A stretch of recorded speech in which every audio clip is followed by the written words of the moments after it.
I have a question. This year, do you know how many teams had at least 2 legitimate All-Stars on their team before replacements? 6. 6. This is a Marty segment. 6 teams. The Clippers, the Lakers, the Jazz, the 76ers, the Celtics. Sub 500. And the Nets.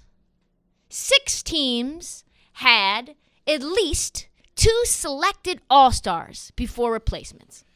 Who am I missing that's on that list? Who was not on that list as a team, Marty? That would be the Phoenix fucking Suns. It's not fair, folks. All the best teams in the league this year have multiple All-Stars on them, and the Phoenix Suns are legitimately one of them, except for the world is just a cruel, cold place as it relates to Devin Booker. They are second best backcourt in the league behind the Nets. Facts. And guess what, folks? For the 6th year in a row, Snub City, population 1, Devin Pretty Boy Booker. So I've got a lot to say about this. I mean, I've taken a good bit of time to gather my thoughts on the snub. And normally I think all-star snubs are kind of, silly to talk about because there's always one. But this is part of a bigger story and a bigger pattern of disrespect that Devin Booker has been subjected to. I'm so used to the slander, it honestly doesn't even really surprise me. And you were unfazed when it came out in the group chat. You were unfazed. Yeah, because it's not a feeling of like anger or saltiness that a lot of people, want to make it into. It's just a confirmation of feelings that Devin Booker is consistently disrespected and underappreciated, and that people switch up narratives to use against him at every turn. For years, despite putting up offensive numbers, immediately upon getting minutes in the league, people just wanted to shit on him and give him the good stats, bad team guy, that label, that trope that's thrown out all there. When he scored 70 in a game, media and fans did everything to discredit it. In 2018-19, he scored 50 in back-to-back games. SI Now, Sports Illustrated's now defunct video platform, did a segment titled, "Is Devin Booker Actually Good?" after he scored 50 points in back-to-back games. And I saw a banner ad for a Sup Fellas hoodie when I went there, so fuck you, SI. That double team video that came out. Do you remember that? I don't think I do. It was him in a scrimmage. It was like him, Joe Kim Noah, and a few other players. He got mad. He was like, hey, stop double-teaming me. We're here to work on our games. Oh, I do remember that. And everybody was like, no, Devin Booker, like, you can be double. What are you Devin like? Booker doesn't like to work. It was basically what it's people like, ran no, with. It's I'm trying to work on my game. Right. I get double-teamed every single night because I am amazing. Yeah, I don't need to practice passing out of double teams. No. Before the Orlando bubble last year, ESPN released an article ranking the 50 best players in the bubble. It was 31. He was behind the likes of Fred VanVleet and Montrezl Harrell. Yikes. I mean, we saw this coming. I knew it was going to happen before it even happened. It was so clear in my head that Devin Booker was going to get the snub. I mean, it's death, taxes, and Devin Booker not making the All-Star game. And Devin Booker disrespect. That's just the way that it goes. And we know, Devin Booker filled in for Dame Lillard and he played in the All-Star game. That is not the same thing. No, you want to earn your spot. Devin Booker now getting AD's spot, not the same thing. Devin Booker is not a reserve's reserve. That's not the case. I mean, this is a respect thing, right?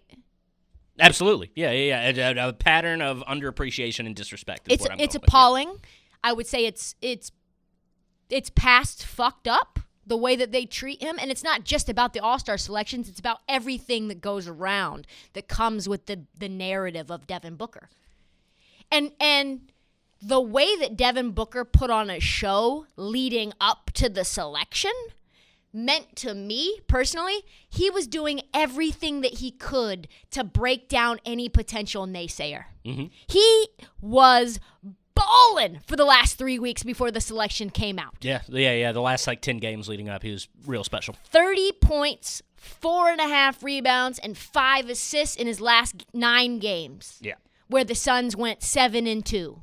So it's stats and it's winning. And you knew that the motivation for him to ball out was because he was like, hey, what more do you need from me, Devin Pretty Boy Booker, in order to make the game? Yeah.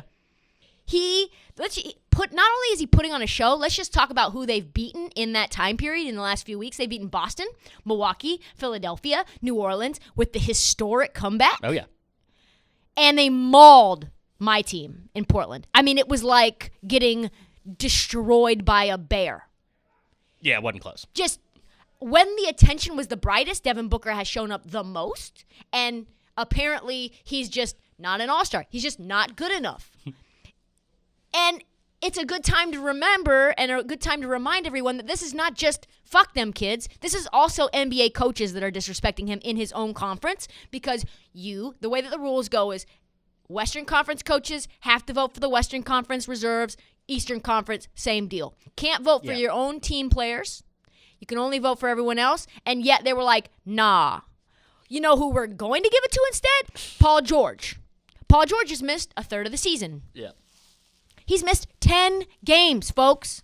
How do you make Paul George an all-star when he's missed 1/3 of the season? I don't know. It's inexplicable. It's crazy. Like CJ McCollum would say, make it make sense. Make it make sense, respectfully, please. So Paul George is basically doing the exact same thing as Devin Booker. He's averaging 24, 6, and 5. Book is averaging 25, 4, and 4. Both play with current all-stars with Kawhi and Chris Paul. He scored 18 or more. Devin Booker has scored 18 or more in 25 out of 27 games. So he's consistent as hell. It's not like he's boom or bust averages either. Right, yeah, no. And the Suns, being the hottest team in basketball, they're 20-10, including 9 of their last 11. And you know who ends up getting all the shine for that? Chris Paul. Yeah. Chris Paul averaging 16? Yeah, that was the weird one that didn't get talked about a whole lot. One of these things are not like the other.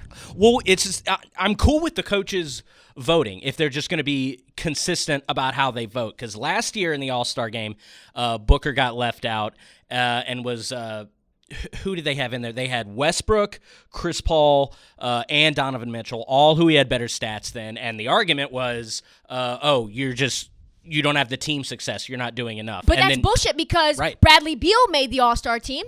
Yeah. And the Wizards at that point in time were one of the worst teams in the East. Yeah. So they just keep switching up on what the actual criterion is. Yeah, Zion bothers me too, because their stats are pretty comparable. If you want to get, I mean, I know Zion's shooting 62% from the field, so like I get that, but it's just a complete 180 from how they did it last year. And then there were people saying, "Oh, Mike Conley should be AD's replacement." I mean, that was Jokeville. Yeah. That was Jokeville. I just don't see it. What is it going to take? What do the numbers need to be? It was, like you said, it was at first all numbers, no wins. Now it's, the wins are really for Chris Paul, and before he got there. No, actually, folks, Devin Booker led the Suns to going 8-0 in the bubble. They were already rising. They were already arriving prior to Chris Paul getting to the team. Yep. The entire NBA media is actualing Devin Booker every step of the way. And I think it's because he's so good looking. I think he's so smooth. He has everything going for him. He's pretty in the face. He's dating Kendall Jenner, and they're like, you know what? Fuck him. Why would we give Devin Booker more things to hang his pretty little hat on? Let's take the one piece of control we can get away from him, which is that all-star spot, which, by the way, is meaningful. You might say to yourself, well, why does it matter? It matters for legacy. It does. It does, yeah. People talk about it a lot. Yeah. And speaking of legacy, I love Chris Paul, but that's a legacy vote. 100%. He's averaging 17, 4.5, 9. Great. But is that, if you're going to put Chris Paul in, you have to vote Booker in, because they're on the same team and Booker's averaging more stats. Right. It's like, with Chris Paul winning matters, but with Zion, stats matter. With Paul, it's just... I demand an investigation. It's just pure hypocrisy, and I'm sick of it. I want to see who voted for who. Yeah, really. I want them to stand in front of a podium and explain to me why, because I believe it's undefendable. So even though we saw this coming, the outrage was even bigger than we all would expect, because LeBron James took to Twitter and said, Book is the most disrespected player in the league right now. except and then followed Yeah. by Dame Dollar, right? So even though we all saw it coming, as you can tell, I am outraged. Yeah, I just want to go back to what I was saying earlier. I know I didn't talk a whole lot about this All-Star game. I hope I kind of made my point heard, that it's just garbage, that they've 1 year it's about wins and team success, and then the next it's about, like the stats say this. It's just a pattern of disrespect that Devin Booker has experienced basically since he came into the league. And I kind of understand it. He was on a bad team. People weren't really watching. There were no national games, and they formed an opinion on him unfairly that he was just a good stats, unspecial scorer, like a Kevin Martin. I think a lot of people thought of him as that. Oh, wow. And I heard that quite a bit. And I just hope people understand now the pattern of disrespect that Devin Booker has had to deal with through his career, and go watch him. Watch him play and reevaluate your feelings on him, because I guarantee he's a different player than he was 3 years ago when you probably last watched a Suns game. What do you think about that Hornets game last night? Do you think that was part of the Devin Booker disrespect? Because what happened was Devin Booker was egregiously fouled, and no foul was called. Yeah, no, I mean, you really start to sound like a homer when you get on and complain, like, Devin Booker never gets calls, but he kind of doesn't. Like, I don't want to be that guy, but he kind of doesn't. And you see worse players get it. Like, Bradley Beal gets that call. And then, not that I'm saying Bradley Beal's worse, but Damian Lillard for sure gets that call. Harden yep. gets that call. I mean, damn right, Marty. Make it make sense. Respectfully. This league. Thanks for listening and watching This League on YouTube. If you like this content, please hit the subscribe button right here. More content will come your way straight to your feed. Thanks for watching.